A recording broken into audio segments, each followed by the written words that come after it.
മെറ്റ്ഫോമിനും kidney രോഗങ്ങളും എന്നുള്ള വിഷയത്തെക്കുറിച്ചാണ് ഇന്ന് സംസാരിക്കുന്നത്.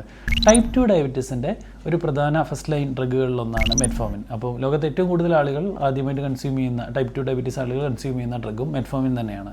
അപ്പോൾ മെറ്റ്ഫോമിനെ കുറിച്ച് വളരെ ഒരു പ്രധാനപ്പെട്ട മിത്ത് നമ്മുടെ സൊസൈറ്റിയിൽ മലയാളികൾക്കിടയിൽ നിലവിലുണ്ട്.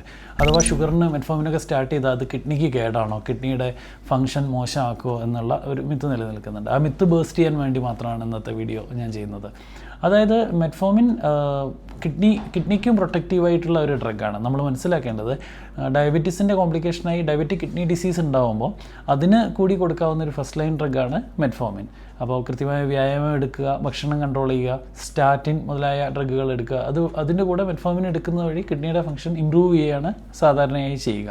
അപ്പോൾ തീർച്ചയായും വേറൊരു കാര്യം കൂടിയുണ്ട്. അഥവാ ഒരു ഡയബറ്റിക് കിഡ്നി ഡിസീസ് ബാധിച്ച ഒരു രോഗിക്ക് അവരുടെ കിഡ്നി ഡിസീസ് വേഴ്സൺ ചെയ്യുകയാണെങ്കിൽ അല്ലെങ്കിൽ മുന്നോട്ട് പ്രോഗ്രസ് ചെയ്യുകയാണെങ്കിൽ അത്തരക്കാർക്ക് മെറ്റ്ഫോമിൻ്റെ അളവ് ചിലപ്പോൾ കുറയ്ക്കേണ്ടി വരും.